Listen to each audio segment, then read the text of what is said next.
Today, we're going to be looking at the Demonology of the New Apostolic Reformation, hereafter NAR, a movement that had a significant impact on the 2024 presidential election. Before we dig into the demonology of the NAR, I want to give a brief overview of the movement as a whole. The NAR comprises a network of churches that tend to be evangelical, charismatic, and non-denominational. Evangelical is loosely defined as groups of individuals who generally hold to four principles of faith. The first of these is the idea that Jesus' saving death is central to the message and the power of Christianity.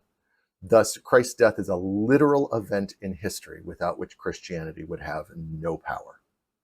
Second, one must be born again.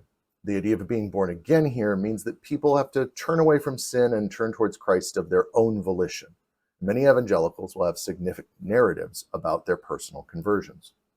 Next, evangelicals typically believe in biblical inerrancy, the idea that the Bible is never wrong, or biblical infallibility, the idea that the Bible is without fault, but not necessarily true on a historical level. Finally, evangelicals tend to be active Christians. They proselytize, they engage in social activism, they reach out to their communities in significant ways. When we use the term charismatic, we mean groups of Christians that do not believe the gifts of the Spirit were limited to the early church. The invocation of spiritual gifts, like speaking in tongues, baptism of the Spirit, healing with hands, driving out demons, are important elements of charismatic belief and worship. Finally, non-denominational. When we have a denomination, from the Latin denominare, to name, a particular group has named itself and agreed to be associated with one another on a theological and doctrinal level. This often means group membership, statements of faith, group governance. When we say a group is non-denominational, it's kind of like saying it's a church unto itself. It's not associated or beholden to a particular other set of churches in any public way.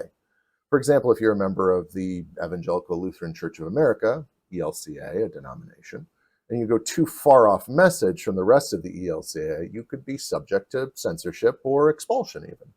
Are there other things that make the NAR the NAR? Absolutely. For example, here's a chart created by André Gagné summarizing some components of the NAR. If you're interested in these more specific differentiations, I'd recommend you pick up his book, American Evangelicals for Trump, Dominion, Spiritual Warfare, and the End Times from Routledge Press. He also says some excellent videos on his own channel in both English and in French. Now let's pair that with the NAR's demons. Here's a basic primer in the NAR's demonology. The NAR believes that the time of apostles and prophets is not yet over. Their religious leaders are constantly delivering prophecy about coming events, often focused on their adherents living in the end of days. Not surprisingly, these are often filtered through the book of Revelation. One of these prophecies is about the so-called Whore of Babylon in Revelation 17. I'll be doing another video here which explains why the best way to interpret this character is as a reference to the idea of Rome, both city and republic. So I'm not going to get into it here. But needless to say, the NAR does not think that the Whore of Babylon represents Rome. Rather, they see her as the Antichrist spirit or the corrupt spirit of this age. And here's where it starts to get worse. When the NAR reads Revelation 17, here is the mind which has wisdom, the 7 heads or 7 mountains on which the woman sits. They don't read that as the 7 hills of Rome, but instead as an allegorical reference to 7 mountains of worldly influence. What follows from this reading is a prophecy called the 7 Mountains Mandate, 7M from here on in. 7M teaches that Christians need to claim the influence of these 7 mountains, which they define as religion, education, government, family, media, entertainment, and business. That is, these 7 mountains are not necessarily physical locations, so much as they are thought platforms that influence all of humanity. So the 7M prophecy is calling the NAR members to occupy these mountains by gaining increasing amounts of influence and sway within the field of education, government, etc.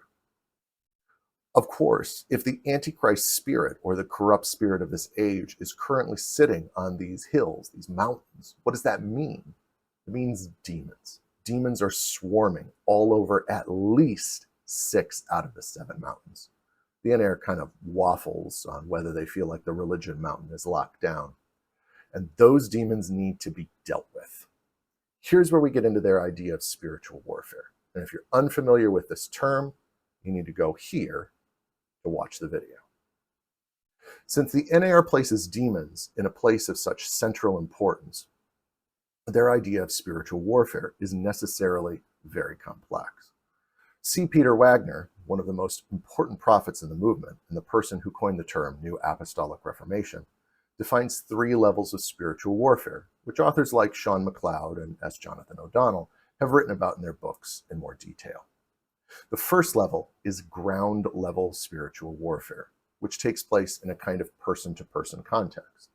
You could think of this as kind of like The Exorcist, but not as dramatic, and usually not as long.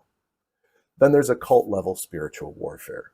This targets problems like the anti-spiritualists or occult movements like Michael Harper found all-encompassing. Specifically, the movement targets things like Tibetan Buddhism, shamanism, Freemasonry, Satanism, basically any competing system of thought that's been horning in on Christianity's turf in the US since about the 1960s or so. Finally, there's strategic level spiritual warfare, which is where things get really kooky.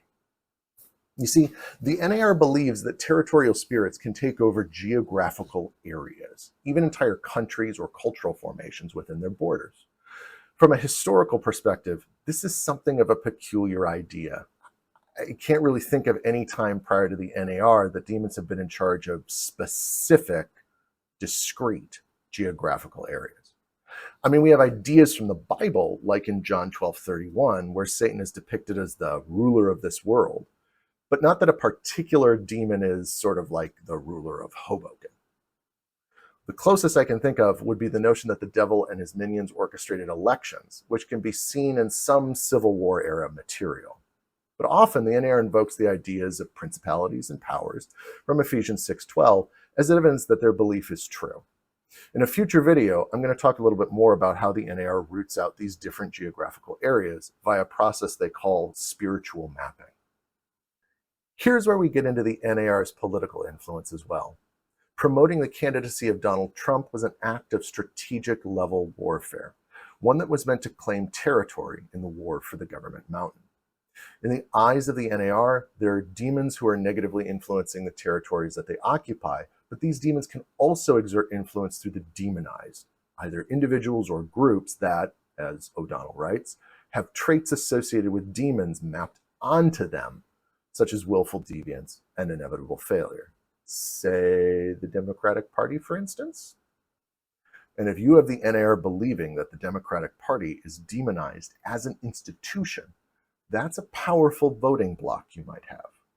Well, it's difficult to determine how many NAR adherents there are, and I would always caution against knee-jerk associations with the group. Some high counts will place their influence at the 33 million mark. Considering that Trump won the last election with approximately 76.7 million votes, 33 million is definitely not a drop in the bucket. And going out to vote is a small sacrifice to wage war against the devil.